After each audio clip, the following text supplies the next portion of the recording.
Magandang araw class and welcome back to Pizarra Campus. Mata sa Pizarra. So today is our fourth segment and we will continue with our algebra series finding x, y, z with a twist. And this time around, hindi na si Petra ang tutulungan natin. Sarili na natin ang tutulungan natin. Kasi nga, di ba, we can never pour from an empty cup. Naging motivational episode pa ata. Alright, so balik po tayo finding x, y, z. At pahihirapan lang natin ng konti dahil dadagdagan natin ng fractions. Oh no!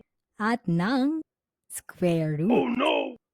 Alright, in class, this segment is actually a practice session because we want to train you to do it on your own para matuto tayong tumayo sa sarili nating mga paa. O, diba?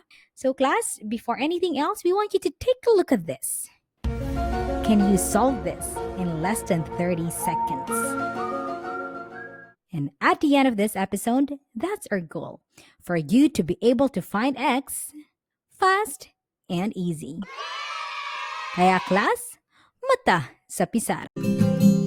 Mata sa Pizarra, mata sa Pizarra, sabay-sabay tayo rito sa Pizarra. This is Algebra finding x, y, z as easy as 1, 2, 3. And this is for high school students. Pero kung bata-bata ka pa pero advanced ka na mag-isip, opo, welcome ka. Aral po tayo. Alright, so let's do that.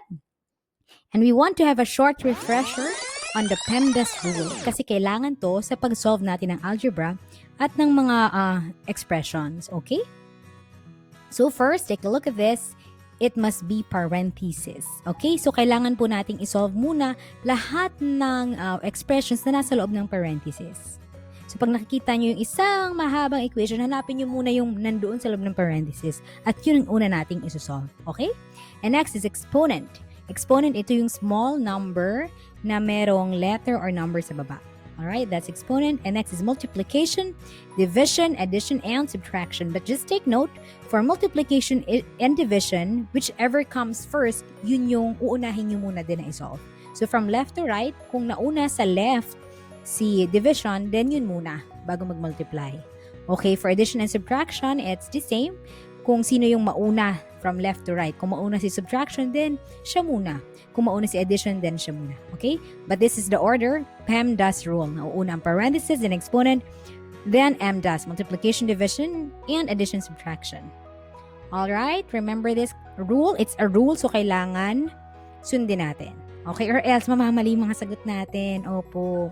Sa math pa naman, di ba? It's very exact. It's very certain, sigurado. So, kailangan sundin natin siya. Okay? So, let's do problem number 1 first. Handa ka na ba? Okay. Ito na po. So, 3 multiplied by 2x minus 5 plus 5x is equal to 51. So, ano kaya yung sagot? Okay, let's do this together para konting, muna tayo, practice. Okay, so let's do this. So, this is P in PEMDAS. So, 2x minus 5 multiplied by 3. So, that's 6x. Ito yan. And then, 3 times 5, 15. Ito yan. Okay? Multiply mo lang siya all throughout. And then next is, ito naman, of course, di ba alam natin, birds of the same feather flock together. So, ayan. So, dahil number to with number, so kailangan i-move natin siya to the other side. So, since negative 15 yan, plus 15 na siya dito sa kabila. Okay? And if you solve this, 6x plus 5x, that's 11x, then it's equal to 66 kapag sinolve mo itong dalawa. So, x mo dyan is, you have to cancel 11 over 11, then 66 divided by 11. So that x is equal to 6. Ayan, we got it and we're happy. Ayan. Pero sa mga susunod na problema, kailangan kayo na po. So let's do it together, okay? Pero you try it on your own first. Okay, this is problem number 2. Take a look at this problem with some fractions. Okay? Okay po ba? Kaya po ba? So ngayon, ang gagawin natin is isusolve niyo siya within 30 seconds. Kaya po ba yun? Kaya po ba? Okay? So guys, mata sa Pizarra, let's do it now.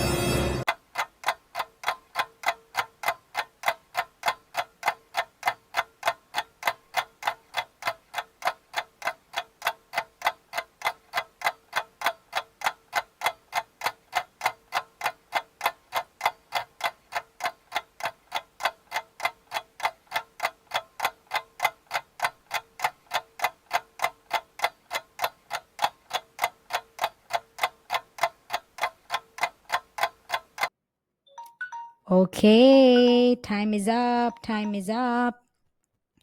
So were you able to answer it right? Okay, let's check. Let's see it. So this is the equation. So guys, when solving this, kailangan kapag may fractions, hahanapin nyo muna yung least common multiple or we call it LCM. So 2 at 3, hahanapin yung LCM niya. Ano yung LCM? Ito yung smallest number that can divide both of these numbers with no remainder. So, isip-isip, ano yon? Okay, the answer is, answer is 6. Tama ka, okay? 6. Why? Because 6 divided by 2 is 3. Ayan, walang remainder. 6 divided by 3 is 2. Wala ding remainder. Remainder is 0. So, we want to combine these two fractions into one single fraction. So, we do this by putting the LCM as the denominator.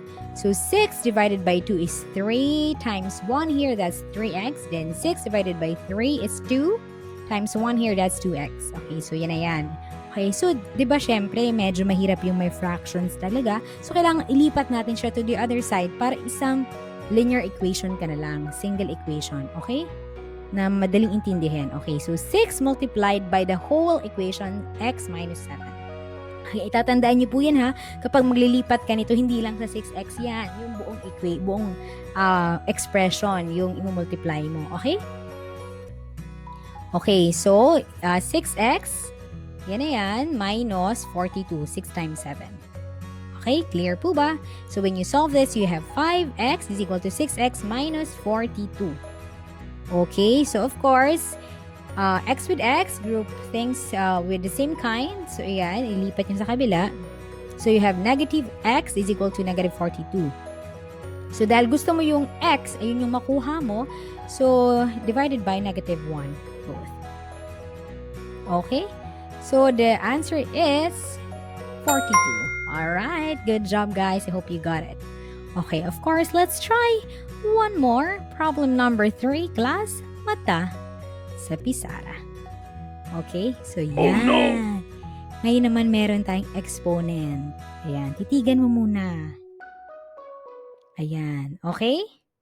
Class, timer starts now.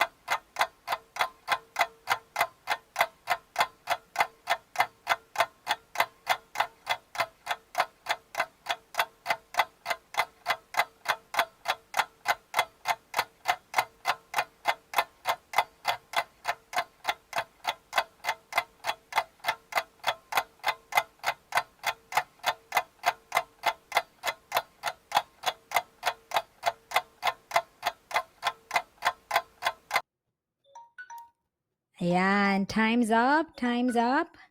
All right, did you solve it? Were you able to get it? Okay, let's check. All right, so this is the equation. So remember, pemdas rule, unahin muna natin yung nasa loob. Okay, so 3 times negative 10, that's negative 30. Pero makikita mo, exponent dapat ang sunod, di ba?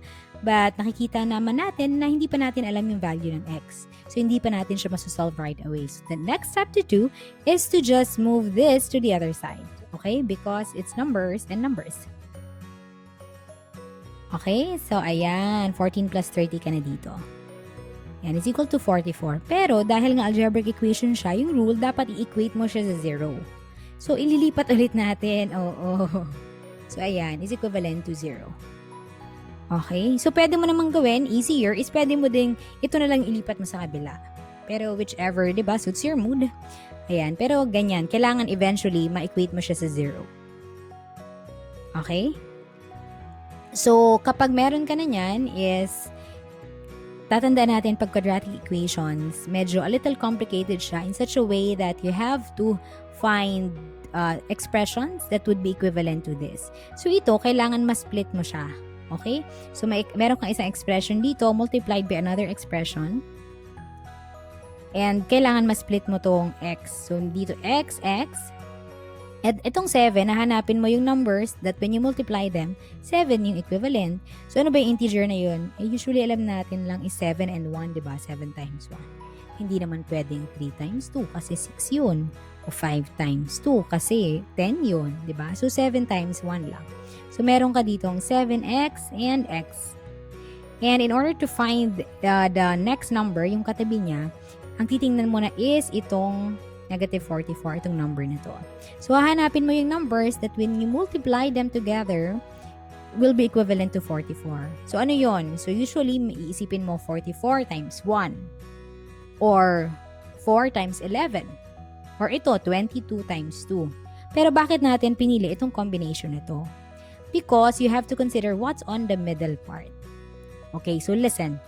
Itong middle part, ito yon. Kapag minultiply mo yung inner numbers and inad mo yung multiplied value ng outer number, dapat equivalent to 8. Or kung ano man yung middle number. Okay, let's do it together. So, 22 times 1, that's 22. Plus 7 times negative 2, that's negative 14. So, meron kang 22 plus negative 14. So, that's equivalent to 8, diba? 22 minus 14, that's 8. So, iyon, tama. Oo. Pag ibang number yan, 44 and 1, magiging iba yung value ng sa gitna. Okay? So, ibig sabihin, ito yung two expressions mo that would also be equivalent to this. Okay, and in doing so, kailangan both expressions must be equated to 0. That's the next step. 7x plus 22 is equal to 0 and x minus 2 is equal to 0. So, ayan, makikita nyo po na meron tayong two values of x na mahahanap. Okay? So, let's do this first. So, this is, of course, has to be on the other side. So, plus magiging minus. So, this is 7x over 7 is equal to negative 22 over 7. So, this is your value of x. Okay, and next natin, x minus 2. Ilipat nyo lang sa kabila. So, x is equal to 2. Ayan. So, meron tayong two values as you can see. So, posible yon ha, two values. Especially kapag quadratic equation. Okay, so did you guys learn something today? So, if you keep practicing and practicing, magiging madali na lang sa inyo. Sisiyo na lang yan, opo. But the key is really to get your mind used to it. Okay, kasi kapag kunyari gusto mo maging quizzer, you know, these expressions, equations, kaya mo na itong masolve in less than 30 seconds, kaya in 15 seconds or less pa. Okay, basta ang key is kailangan sanay na sanay ka in doing it. So, good luck guys, then keep practicing and we hope that you stay tuned and you stick with us. Maraming salamat class, and for more lessons and tips, don't forget to subscribe to our digital channels, YouTube, Facebook, and Instagram. Paalam, and see you in our next class.